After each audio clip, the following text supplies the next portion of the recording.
This is Aaron Levine, LG Insurance Agency, hanging out with my old friend, Peter Lauria from the Waywood Group. Nice to have you here, Pete. I haven't seen you in 20 years. Yeah. You know me from a different lifetime ago when I used to work side by side with your wife at K Realty Services. Shout out to Bill Klein. Hi, Bill. I know he watches some of these episodes once in a while, so we'll make sure we tag him in there. Okay. And you reached out because you started a whole new venture. You were in corporate America for God knows how many years. 30 plus years. 30 plus years. And it was time to make a change.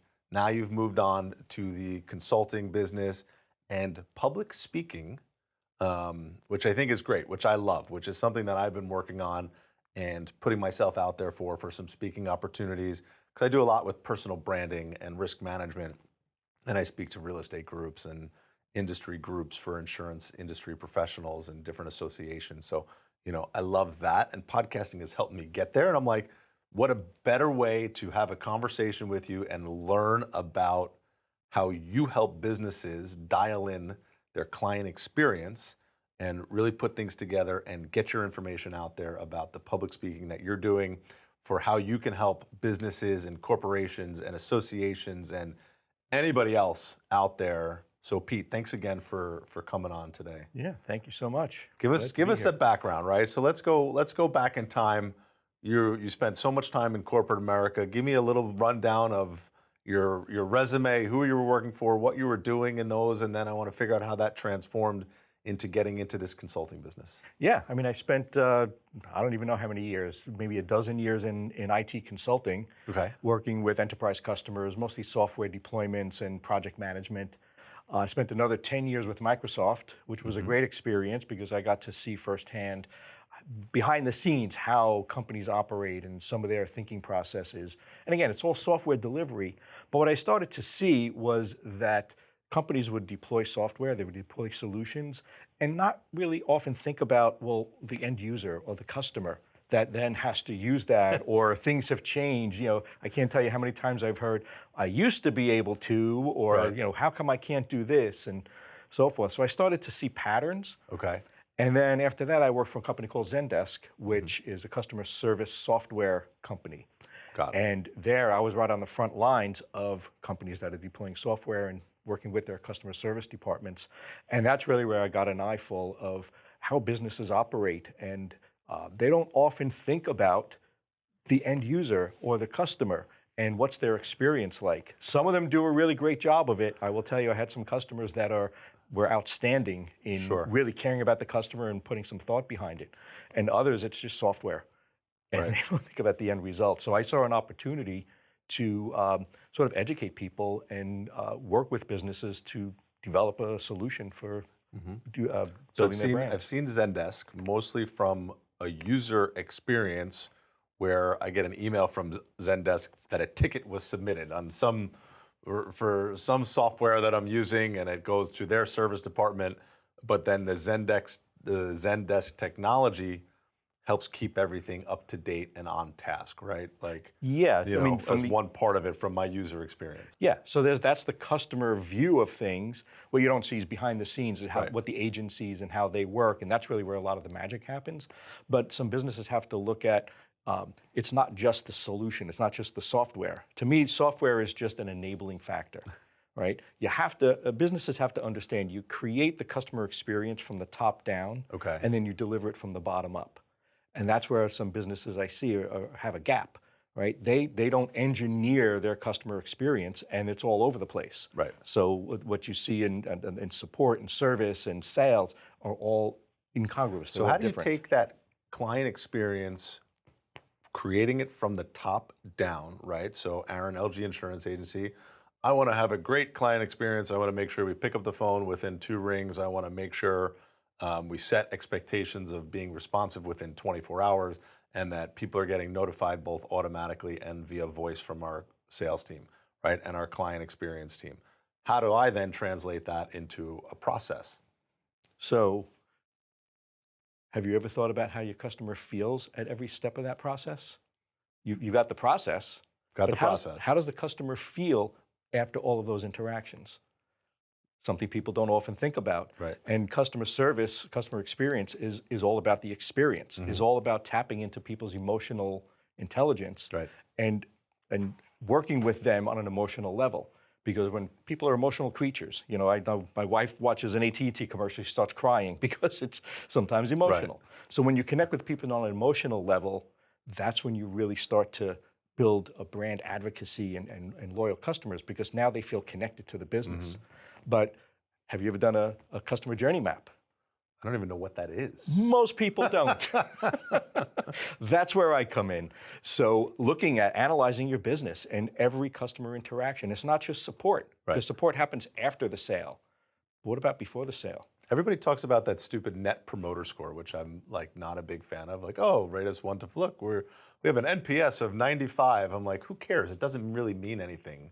Well, it does. I mean, it's really, are customers going to recommend you to somebody else? Right. Are they going to promote you? Right. So it is one metric. There are a lot of other metrics. To me, that's a very small metric, right? Because you're not getting the full feeling like you were just talking about. You're not getting the full feeling of that client experience. You're getting one piece. Yes, they answered my question. Yeah, they did a satisfactory job. To me, a 5-star review is great. It's a satisfactory job. You should never get anything below a 5-star review, especially, we use a lot with Google reviews. That's how we generate a lot of our marketing and our branding, and the work that we do is based on 5-star reviews. But to me, 5-star review is the minimum.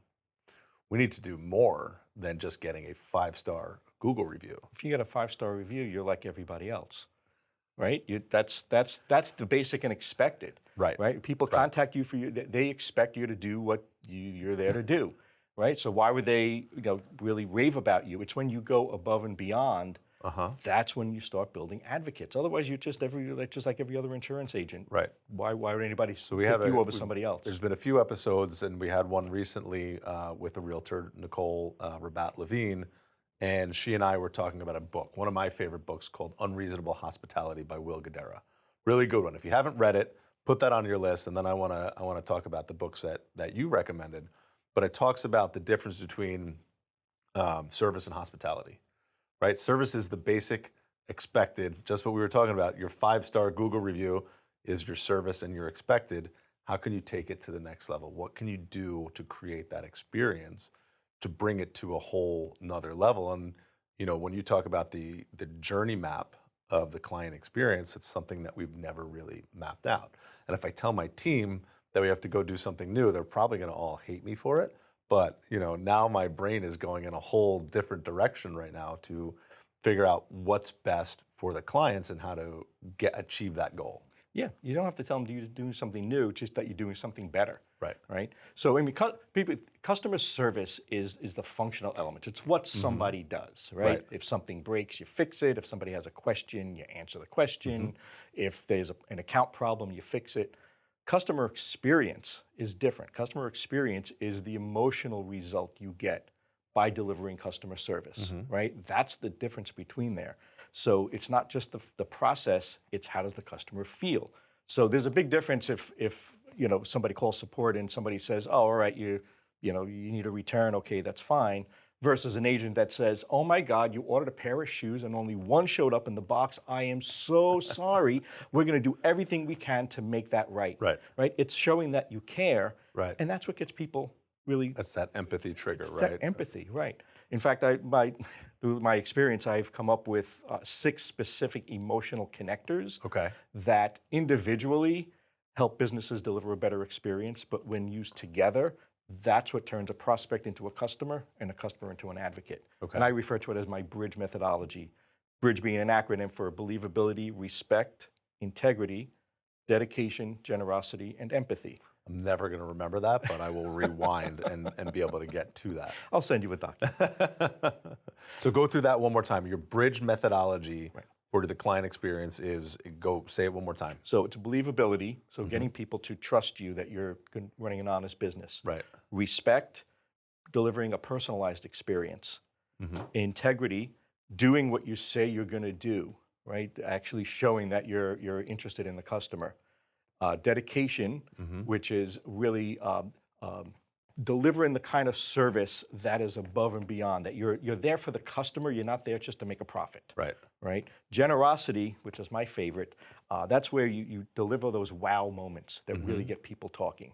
And empathy, where you show you care. Right. You show you care about the customer, and people don't call support because they have nothing better to do, right? They call support because there's something that prompted them to do so. Sure. Understanding that and showing that you care and really want to help them, people, it takes a tense situation, Right. and it lowers the temperature a little I bit. mean, so the bridge method is a good set of core values that businesses and entrepreneurs and companies would want to put into place, right? Absolutely. We're big on kindness. We're big on honesty, right? And we're big on that education, right? That's being able to educate our consumers is big in the LG Insurance Agency, right? We're super important for that.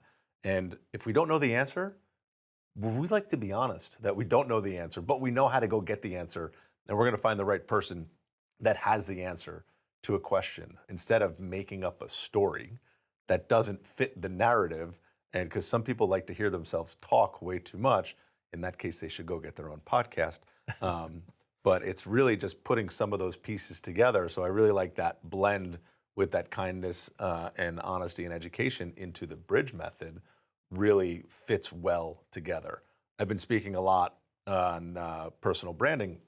We talk about know, like, and trust, right? We do business with people that we know, that we like, and that we trust.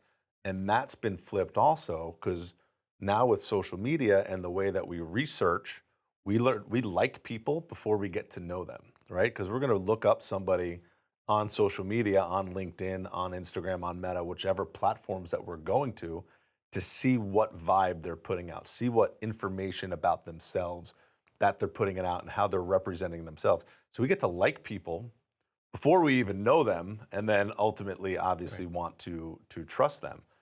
So you used to have to know somebody before you would like them. Now you know all about them before Right. before you even meet There's a them lot in of person, information out there. What I So promote to customers is when I speak to corporate customers, they may not know you yet. They can right, always learn to like you, but if a customer doesn't trust a business, sure, it's game over, right? You've lost them to the competition, and they're right. not coming back.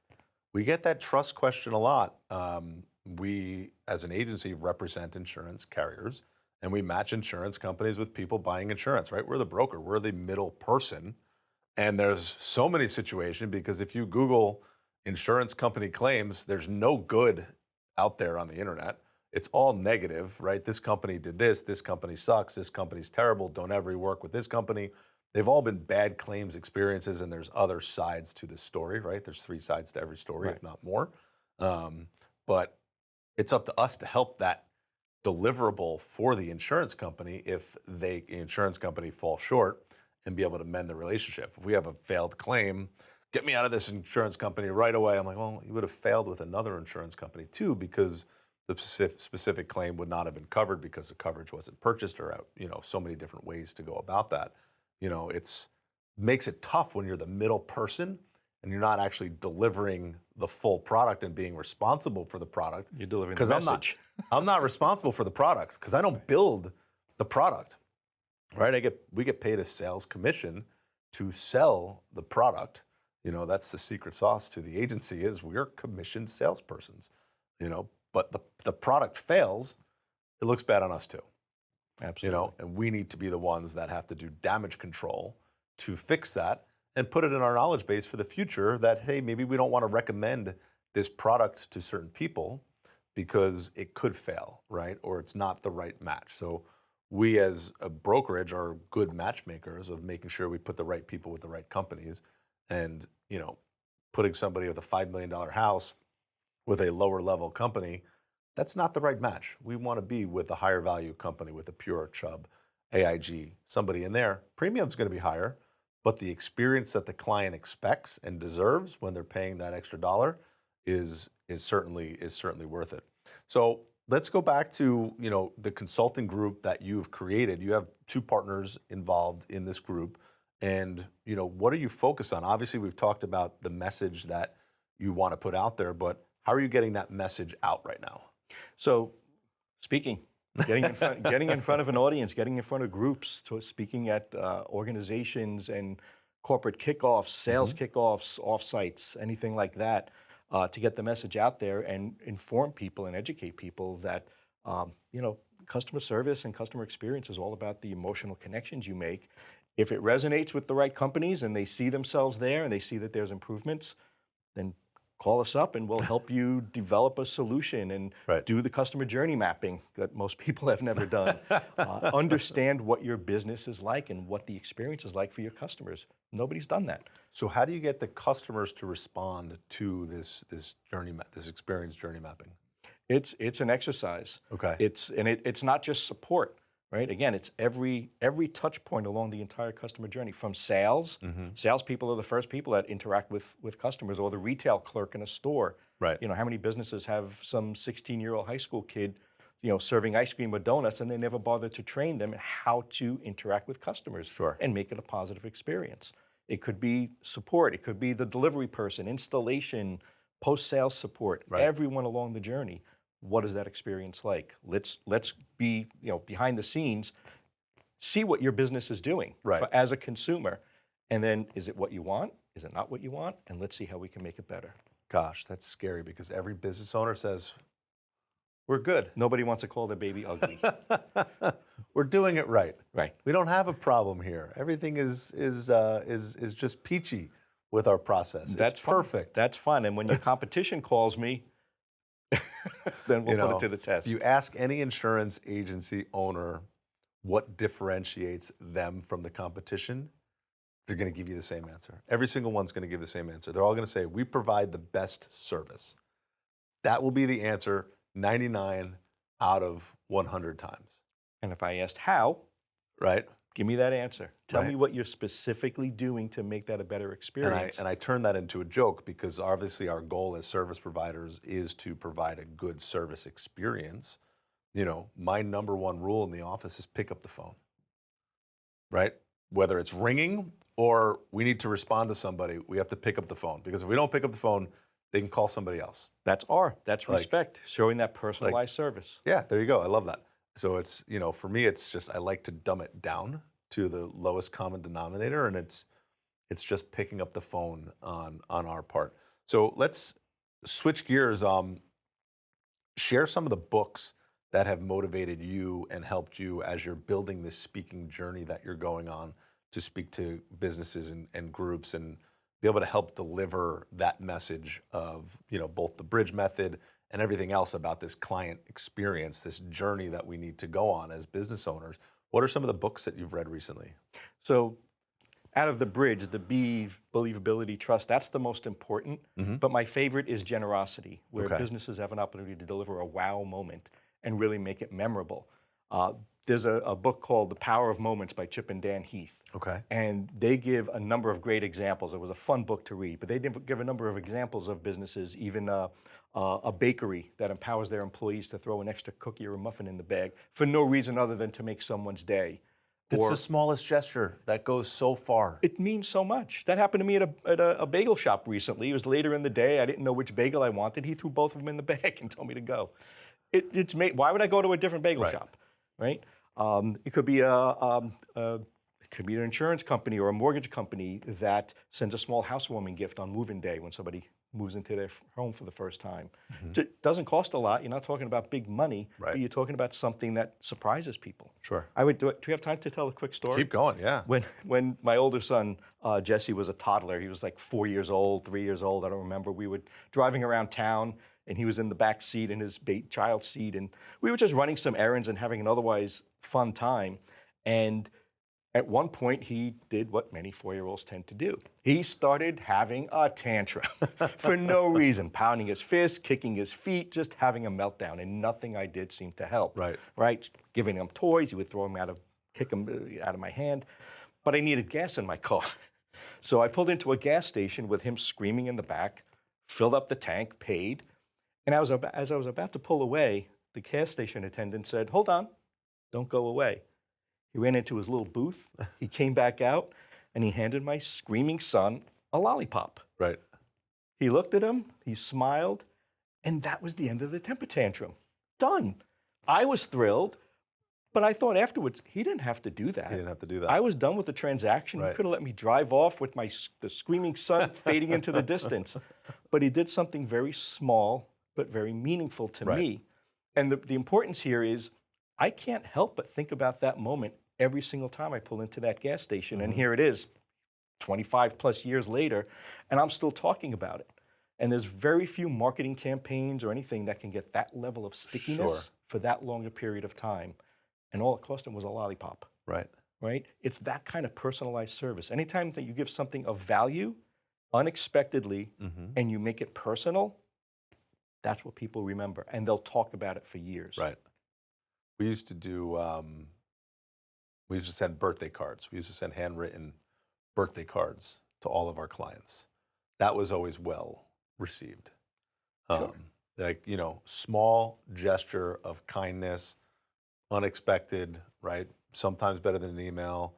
We stopped doing it for different reasons, but, you know, that was always a great tool.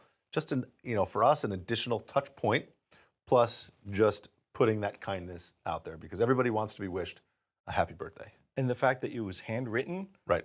that's what made the difference. It was personal. Yeah. It was a And personal so gesture. we do that. So for every new client, we would do a handwritten thank you card that goes out with additional contact information, obviously in it as well. But there's a handwritten thank you card that goes out to every new client. We think that goes a long way. For some of our referral partners, we do additional things as well. So, you know, it doesn't have to be that much. You said a lollipop, right? It's a quarter. It's nothing. It's nothing. It's nothing. And there's so many stories, so many examples. The Ritz-Carlton is a great example Right. of a company that they actually give their employees a $2,000 budget to do whatever is necessary to make it a great experience for even down to the custodian. Right. They give them a budget. Never had anybody at the Ritz do anything good for me. We stay at Ritz-Carlton often, but I've never gotten that extra. I've always been looking for it. I'm like, what can I ask for that I'm going to get? You know, can I get that? Maybe because I'm looking for it, I'm not gonna Right. get it. But it's, you know, it's funny that way. You had one other book that when we were chatting earlier that you had mentioned that you liked a lot. The was it the Effortless experience. the effortless experience? Yeah. So that was great. So really delivering a level of service to a customer where it's frictionless, right? People don't want to work just to do business with you or Right. anybody else, right? They want to make it an easy thing to do. So, and there's a methodology to that, right? To make sure that you eliminate all the roadblocks, you eliminate all the things that can make it challenging for a customer just to do business with you, even Sure. if it's making sure you have items in stock, making sure that you have an easy return policy. For software companies, make sure you have an easy licensing model that's easy to understand. I've been to companies where the licensing was, you needed a PhD in astrophysics to understand the licensing that you bought. Right. All these roadblocks send a message to a customer that you're not important to them. They're not important to you, that you don't care. I have so many experiences going through my head right now. Yeah, I mean, I can tell you some horror stories. know. But that's it, just being easy to work with, Right. That's the D of dedication, being easy to work with and making it frictionless, removing all those roadblocks. Right. Easy to use, speed to market, right? Speed is important to me also when we're dealing with something. We don't want to we want to set an expectation of 24 hours. We'll get back to you. We'll get back to you in an hour. We'll get back to you the next day. You set an expectation of I'll talk to you in 4 days. That's not delivering a good experience. No. That's putting something negative out in the universe. That it's going to take me way too long, and you're not important enough Yeah. for me to get this done for you. I had one of my customers was a financial services company that dealt primarily with hourly workers, people in convenience stores, supermarkets, and these people had limited time. They had a 15-minute coffee break, maybe a 30-minute lunch break. So if they needed support, it Right. had to be resolved within that time constraint, Sure. and they were missing the mark. So we put a number of systems in place to improve that experience. Right. So we gave them a knowledge base. So even the newer agents, we looked at the top 10 contact reasons, Right. created a knowledge base so even the newer agents can understand how to resolve the problem quickly. We put a system in place where through caller ID, the agent saw the customer's profile even before they picked up the phone to say, hi, how are you? How can I help you? They already had the customer's information there.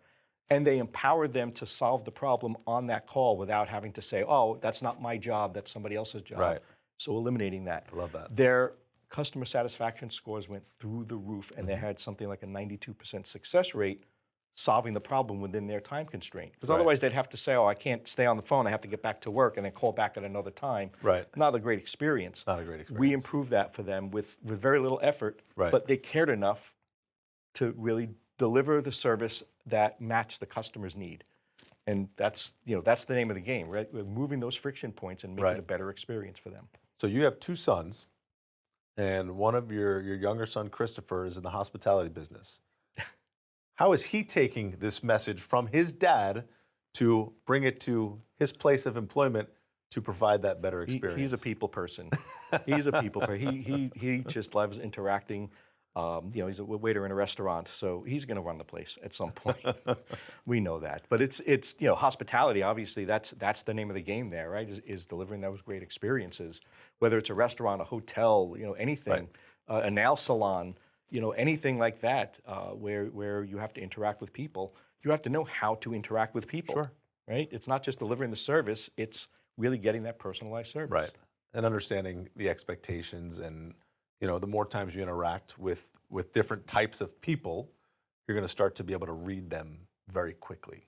Because we all make mistakes, and depending on the type of person we're interacting with, we may not be in the right mindset because everybody feels and thinks a little bit differently. You may tell a joke to somebody that doesn't like jokes, and then it just, the experience can go a different way, and you have to reset and start over again. But in the restaurant business, right, that's where we think of the word hospitality, even though hospitality transcends into any service business, right? Anywhere that we're providing an experience can be a hospitable experience. And that Will Guidara book, Unreasonable Hospitality, unreasonable is not a negative word. It's unreasonable to do something exceptional, right? Making it an exceptional experience is that unreasonable expectation. So he takes that negative and spins it into really making it the best positive experience that you can. But in the restaurant space, that's where we want to expect. And if we go out to a dining experience, we want to make sure we're taken care of, we're attended to, right? And if we get that little extra, that small gift, small token of appreciation, the tip probably goes from 18 to 25 really fast for most people, right? And then you create that loyalty for people wanting to come back because they enjoyed the experience. The food is the smallest piece of a restaurant experience, in my opinion. You go to a diner, and usually by the register, there's a bowl of like little mints or candies, right? Right. What one restaurant found was if the waiter picked up the bowl, brought it to the table, and handed a mint or a candy to the people, the tips went up, 5%, 10%. But if they handed one, walked away, and then came back and handed a second one, the tips went up even higher. My kids love when those little chocolate Andes mints, when the waiters bring those Andes mints, those little chocolate mints, those things are so good. Love those. Put them in the freezer on a day like a frozen today. one, absolutely. So good. Pete, what did I miss? What else did you want to share? How can people get in touch with you to learn more about the consulting group and the ways that you can speak to a team and to a company? Sure. So anybody's interested in having me come and speak to the team, speak to the company, organizations, conferences, go to peterlauria.com. That's my speaker profile. You'll see all about me and be able to hire me there. If you're interested in the consulting side of the business, and the consulting is not just me with customer experience, it's also one of the partners does business operations and another one does employee wellness. Nice. So between the three of us, we have, almost 90 years of experience in the industry. We don't have to share that number. Yeah, we've got pretty much every business problem covered. Good. Go to the Weiwood Group, WEIWOOD group.com, and read all about us and see what we offer. We have a number of momentum services in each of those practice areas, and we can help any business do better. I love it. Peter Lauria, thank you so much for joining me today. Great to see you. Great to reconnect. Great to see you again. After so many years, and glad to have you, and I can't wait to talk again soon. Thank you so much.